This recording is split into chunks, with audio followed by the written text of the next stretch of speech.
Wholes prostitute themselves.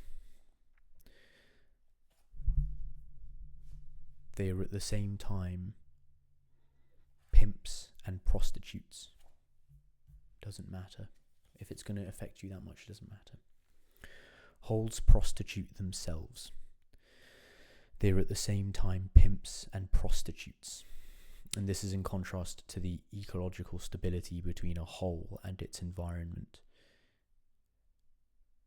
Holistic political, religious, and military readings based on the logics of whole, its parts and the environment, sacrifice the autonomy of their object in favour of their environments or their global wholes.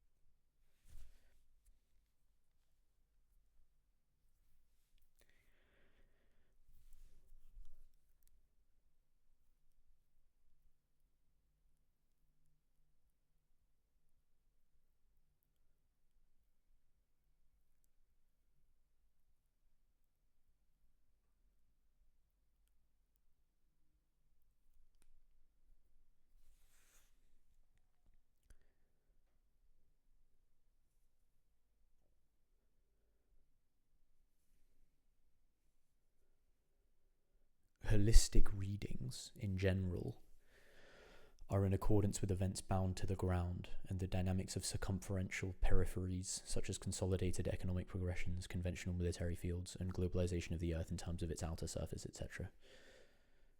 Such readings impose logics of systems which are neither theoretically reductive or pragmatically disconnected in regard to their objects.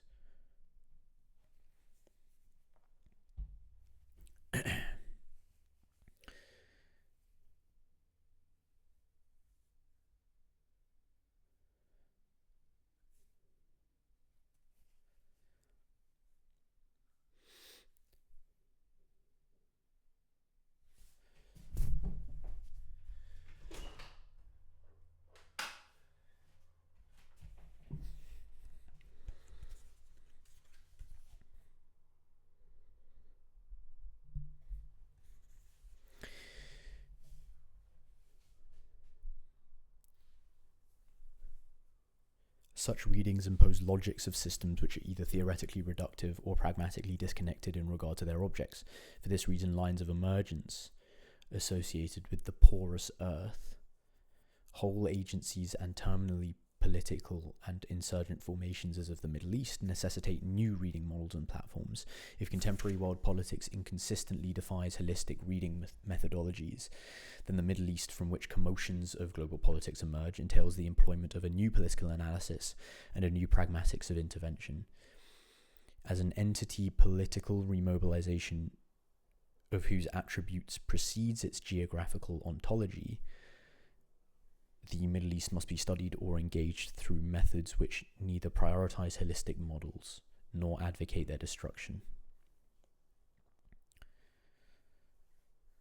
Accordingly, these models or methodologies must correspond to the socio-political formations of the Middle East, for which structural or functional inconsistencies can only be addressed in a uniform way, i.e. consistently linked to each other.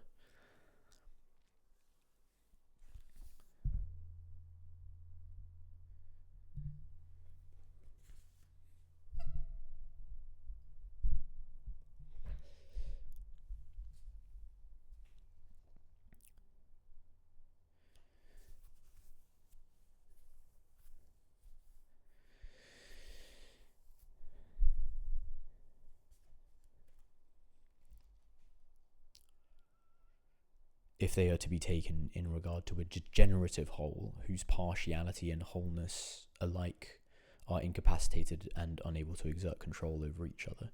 In a degenerative whole or whole complex, the consistency of events and their uniform dynamism exist through a poromechanical space between where differentiation between surfaces, as of wholes, has paralyzed the eventuation of the ground as the prerequisite basis for formative forces and coherent establishments. In fact, poromechanics, where an invocation of new grounds is registered as a perforation of the formation of new surfaces or holes, corresponds to multiplex governing forces in every Middle Eastern state.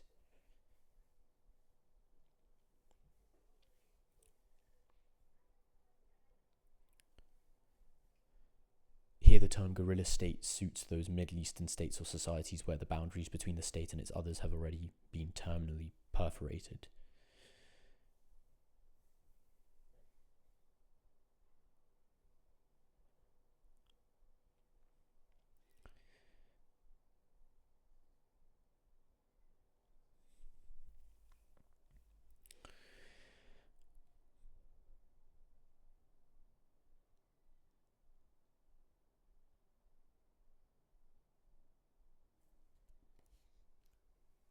In a degenerative whole or whole complex, the consistency of events and their uniform dynamism exist through a poromechanical space, where differentiation between surfaces, as of wholes, has paralysed the eventuation of the ground as the prerequisite basis for formative forces and coherent establishments.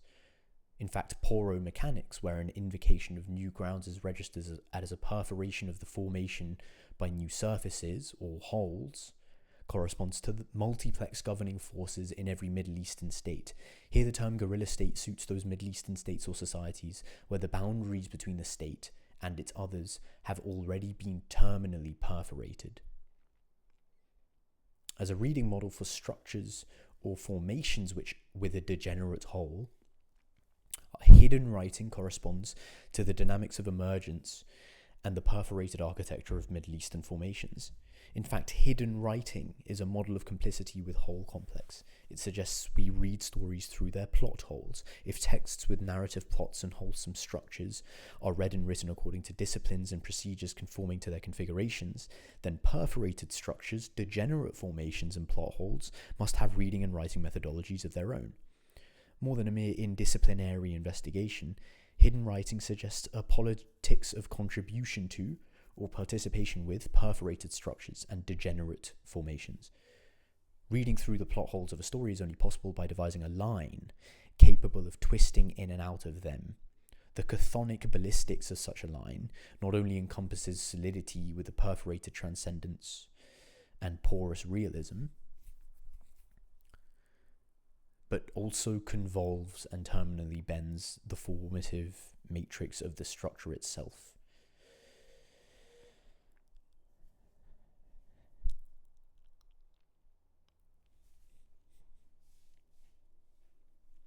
Drawing upon two major quandaries for consolidated plots and consistent narratives,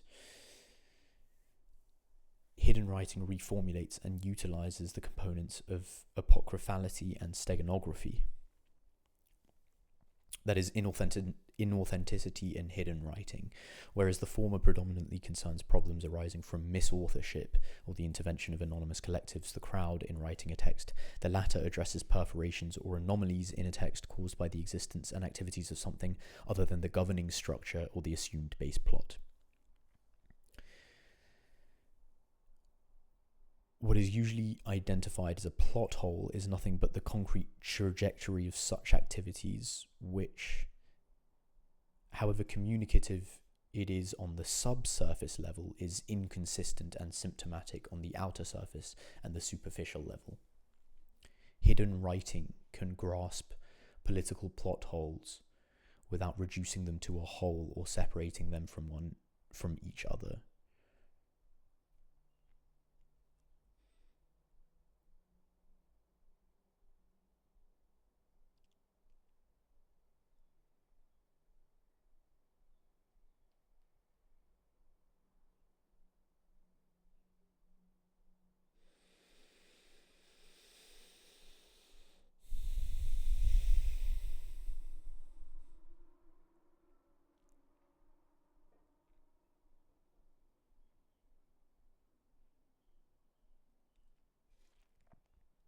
Hidden writing can grasp political plot holes without reducing them to a whole or separating them from each other.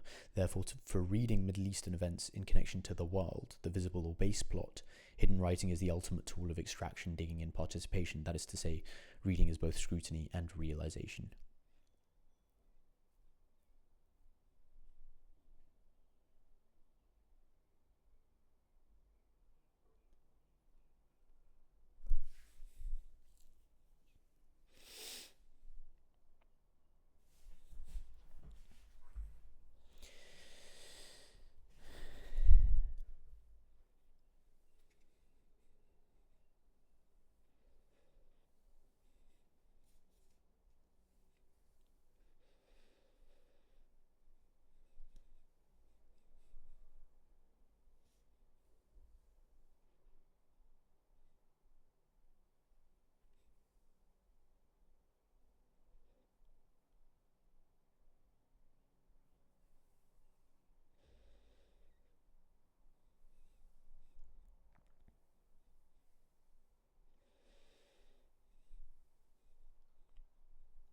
Hidden writing, whether as apocrypha scripta or steganographia, integrates the utilitarian frenzy of whole complex as its functioning principle.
In hidden writing, structure and function alike are the same as in the dynamism of emergence and formation in porous earth.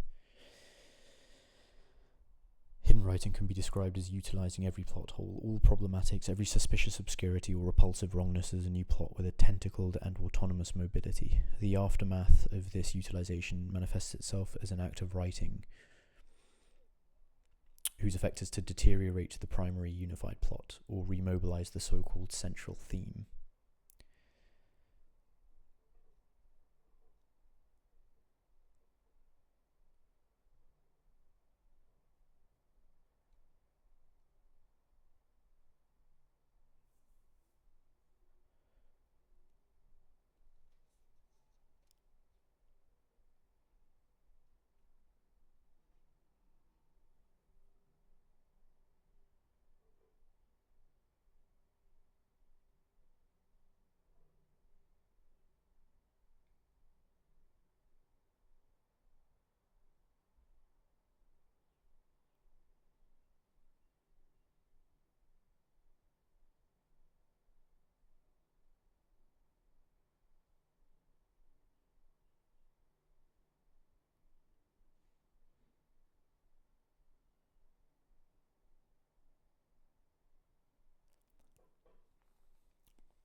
central or main plot is reinvented solely in order that it may stealthily host, transport, and nurture other plots. In hidden writing, a main plot is constructed to camouflage other plots, which can register themselves as plot holes by overlapping them with the surface, superficially dynamic plot, or the grounded theme. In terms of such writing, the main plot is the map or the concentration blueprint of plot holes, the other plots. Every hole is a footprint left by at least one more plot, prowling underneath. Every hole is a footprint left by at least one more plot, prowling underneath.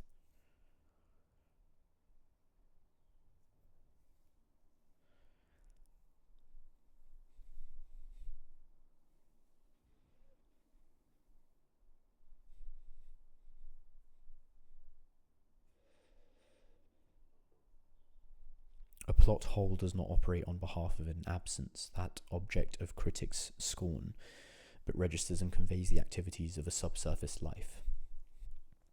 Plot holes are psychosomatic indications of at least one more plot densely populating itself in the holes it burrows through and digs out.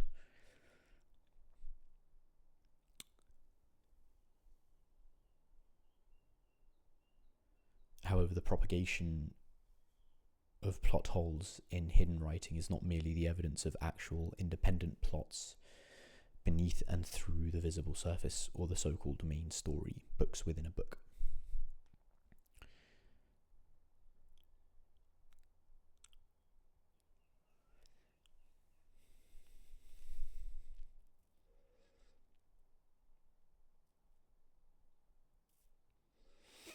More importantly, it is the indication of the active inauthenticity and anti-book distortions that hidden writings carry, in addition to being the manifest symptoms of other ongoing plots.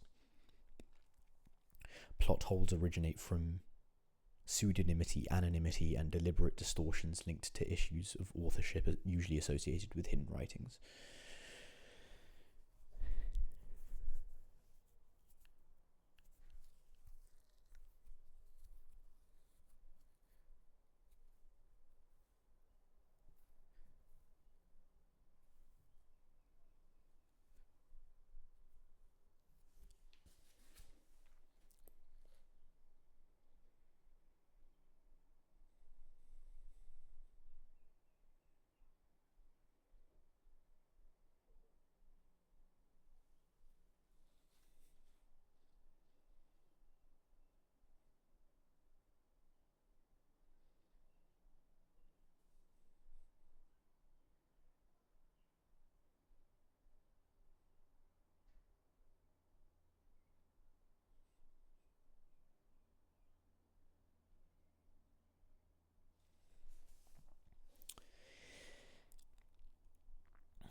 More importantly, it is the indication of the active inauthenticity and anti-book distortions that hidden writings carry. In addition to being the manifest symptoms of other ongoing plots, plot holes originate from pseudonymity, anonymity, and deliberate distortions linked to issues of authorship usually associated with hidden writings. Shifting voices, veering authorial perspectives, inconsistent punctuations, and rhetorical divergences bespeak a crowd at work. One author multiplied into many. In fact, misauthorial problems, which are usually associated with hidden writings, give rise to tendrilled plots as new narratives spreading out from the surface plot in all directions, plots capable of seizing the surface story or the textual structure from the dominant authorial space.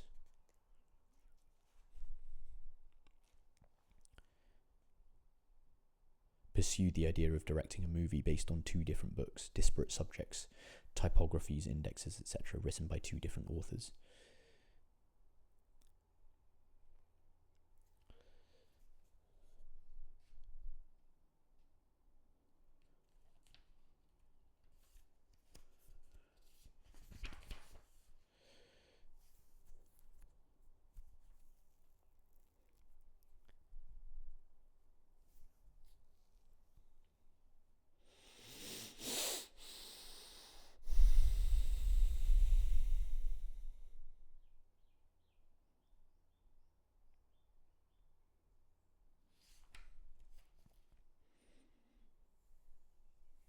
Perpetuation of plot holes is imminent to the dynamism of subsurface plots.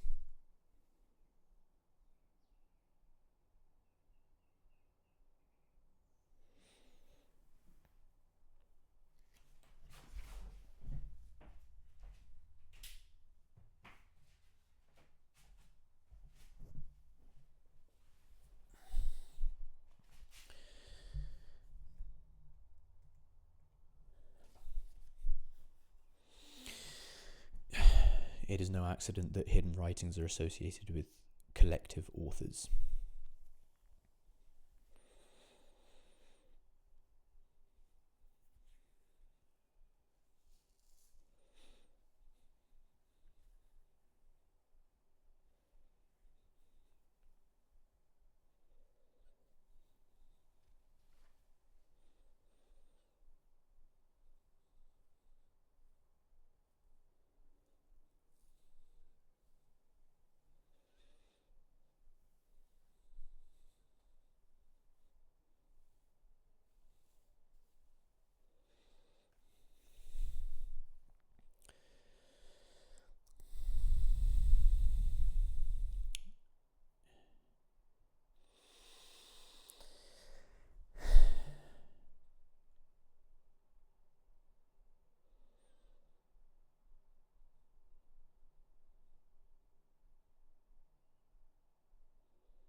It is no accident that hidden writings are associated with collective authors, as in the case of Apocrypha Scripta. One of the initial symptoms of inauthenticity that hidden writing produces is positive disintegration, or more accurately, collectivization of one author, voice, or an authorial elite, and its transformation to an untraceable, shady collective of writers, a crowd. This misauthorial problem is directly connected to the distortion or bastardization of books and their questionable backgrounds. Hence, it is a constant nightmare for religious books and their virginal romanticism. Inauthenticity operates as complicity with anonymous materials.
In books of hidden writing, the textual subtopia consists of plots, narrations, and autonomous author drones populating the whole complex of hidden writing. Such a subsurface life cannot be reduced to ramified plot layers or buried messages, which would be the rewards of deep reading. So-called hermeneutic rigor follows the logic of textual stratification and can be achieved by hermeneutical tools corresponding to the layering or of its text. But the subsurface life of hidden writing is not the object of layers and interpretation. It can only be exhumed by distorting the structure of the book or the surface plot.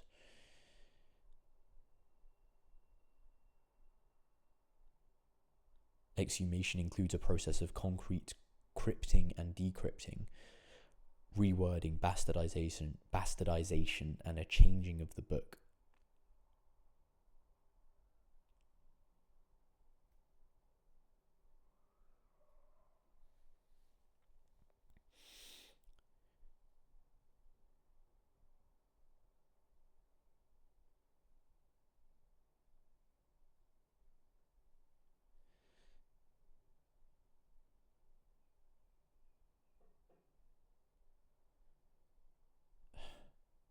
Honestly.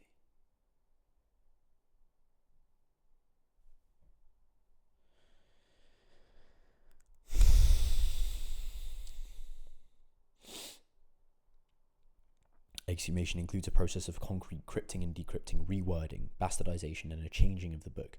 To interact with hidden writings, one must persistently continue and contribute to the writing process of the book.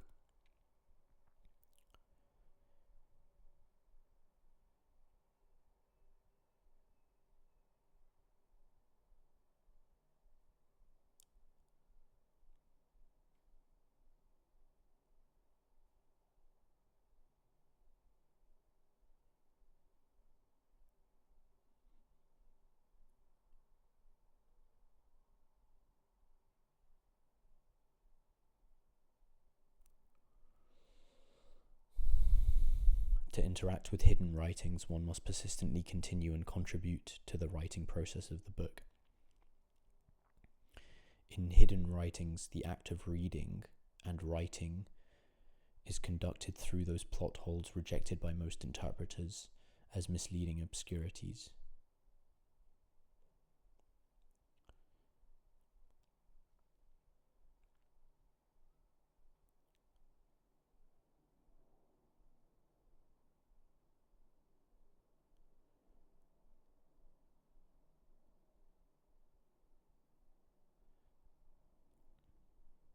For hermeneutical explorations, plot holes are tricks. They are ill-timed and ill-spaced coordinates within the text. Leak holes, which must be plugged, but doesn't blocking the leak shift the pressure to another region, forcing out another hole? Theology is in general constantly obsessed with plugging holes, covering cracks and fissures in reasoning of and about the divine. Thus it forms lacunae of imperfection, by which the corpus of theology can always be mobilized against itself, turning against itself and biting back its body. To do rigorous theology is to perforate the divine's corpus with heresies. Unlike texts as woven spaces, textum, hidden writings have tunnels instead of yarns, plot holes rather than structural grids.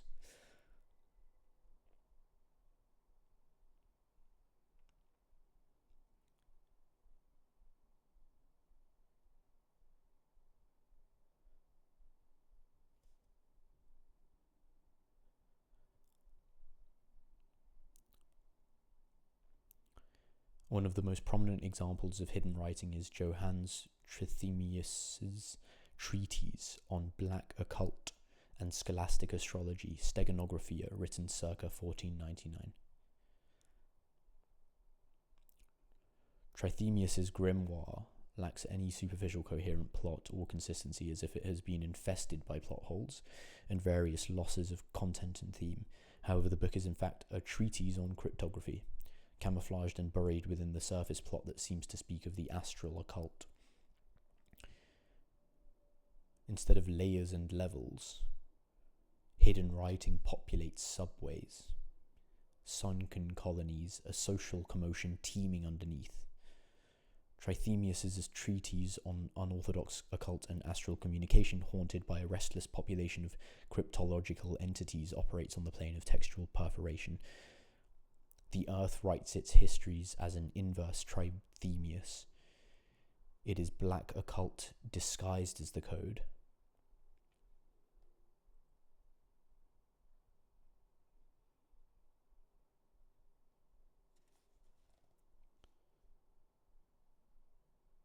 In the introduction to Defacing the Ancient Persia, Parsani describes the role played by archaeologists as fanatic readers of hidden writing, who concretely contribute to the text.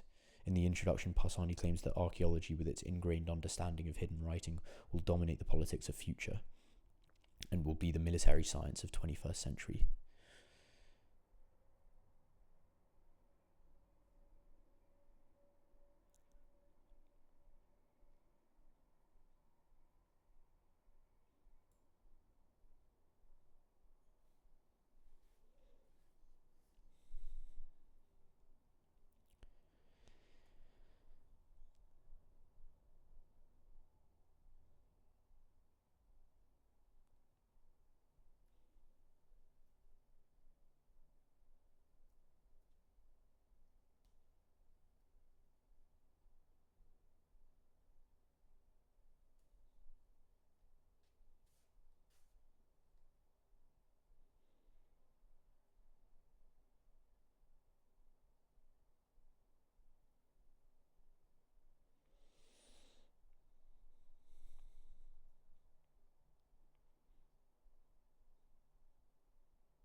Vast Mesopotamian necropolises, Parsani writes, virtually always consist of a so-called in situ site or wonder zone.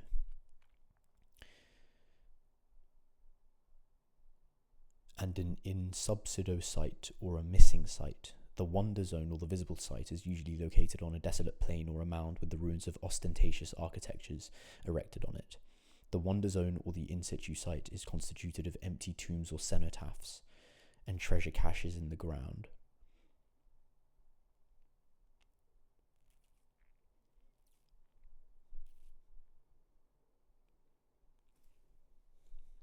It is a surface fairy with a precarious existence, perfected or more accurately falsified by underground regions flaunted by treasures and exotic objects. Treasures have been buried in the ground, chambers have been interred with sham bodies of royal families and heroes as subplot digressions from the real underground complex. Beneath the ground, beneath even its subsurface wonders and treasures, within the mound itself there is a dense burrow or warren compound, thickly populated by tombs, murals, weapons, and the assorted oddments of the afterlife. The surface problematic site, together with bizarre theatrics such as empty tombs and misleading edifices, radiate a massive attraction for looters and vandals, diverting them from the subway system or the real necropolis.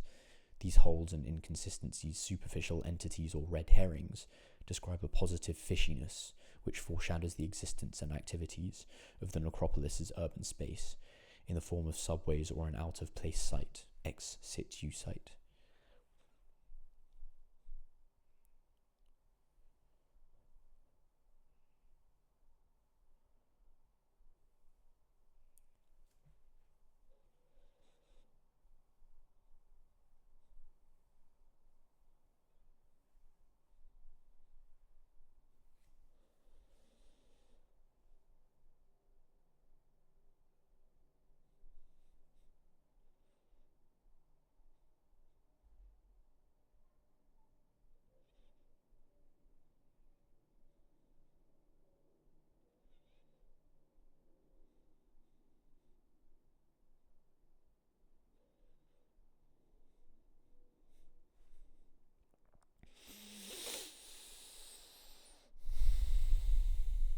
For an archaeologist who reads the site through inconsistencies and through the profound effectiveness of what is available through the surface, the cenotaph as an empty tomb represents a hole in the story which points in an exact and unmistakable direction, the entrance to the warren compound of the necropolis or the real underground network.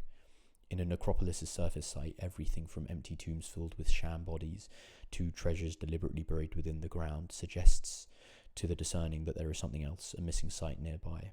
For the looter, however, something is obviously wrong, but insofar as the spoils are nevertheless satisfactory and lavish, no more is said of it.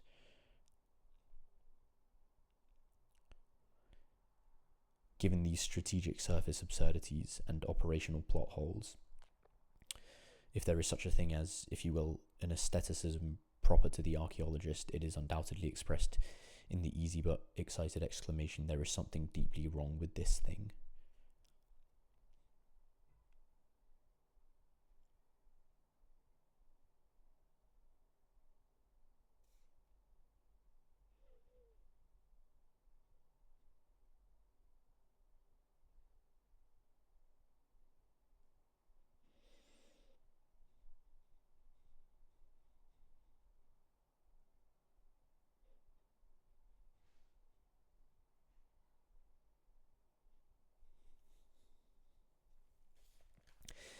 In the Middle East, every hole in the story indicates a gate into the dust Tehom. The cryptic ending to Parsani's introduction can be elucidated, although such an elucidation makes nothing clear, by an interview with him published in a Lebanese quarterly journal, summer 2001, where Parsani answers the interviewer's query about his puzzling statement that the Middle East is not secular, nor pagan, nor monotheistic, nor occult. What is it then? The interviewer asks. It is fanatically Tia materialist, Parsani answers. In the Middle East, Tia materialistic entities use a different field of distribution, infiltration, multiplication, and cognition for their progression and activities, a field which resembles the heavily perforated space of hidden writing. It is a surface near to collapse, full of inconsistencies and irrelevancies, or as I like to say, story holes, leading to an extensive undercurrent and subway system. A surface whose obsessive vocation consists in turning any political and religious movement into a borrowing machine, whose every activity structurally degrades the whole field and ironically makes the problematics or holes more relevant to this space of sheer activity and less relevant to the established ground. The Middle East's irrelevancy to the rest of the globe is not a symptom of too many politics and histories. It results directly from its materialistic approach to the globe and its undercurrents. I say nothing new if I suggest that the Middle East constantly seeks to pick holes in the world order. seeks out modes of economics and politics which have not been pursued by the rest of the globe, and populates them, turning them into its objects of enlightenment. As for the world, it has not seen anything yet of Tia materialism, which is grasping of Middle East as a sentient entity, a literally living one. The world order and its great breakthroughs have been grounded on the tortuous rat holes of Middle Eastern Tia materialism, with its boring out heads. If the most advanced economic systems are not reliable or do not work properly, that's not their fault. It is because they are nothing more than the plot holes of the Middle East's Tia materialism. From the standpoint of surfacists, it may look as if Middle Eastern Tia materialism simply messes around impulsively, restlessly, but the way it works is intricately strategic from the perspective of hidden writing, which is the perspective of Holz's creative surfaces. Tia materialism contributes to the world order not through the so-called main storyline, the major plot currently moving forward, but through the plane of hidden writing. So, for instance, Wahhabi hostility to idolatrous embodiments escalates to the degree where even mosques and holy tombs belonging to the Prophet's family and disciples have to be destroyed because they illegitimately break the rules of the God's exclusive oneness. So they shift the location of their underground infrastructures to areas near mosques and holy shrines, changing the directions of underground construction projects, including subways to these places, concentrating pipelines, water storages, and other transport tunnels under the holiest Islamic sites to gradually surrender them to the forces of nature or to destabilize the site's foundations. Usually a third party, such as the neutral hostility of nature, will take care of holy tombs and sites, a materialistic personification of monotheistic zealotry on the ground, and integrated pipelines creeping beneath, concretely biting at the structure's foundation, interrupting the transfer of loads from the superstructure to the ground, or creating fault foundation and sinkholes beneath the sites. From the very outset, as we can see, this whole cyclorama is an example of hidden writing. The collective history of Tia materialism, or Middle East as a sentient entity, is a masterpiece of hidden writing.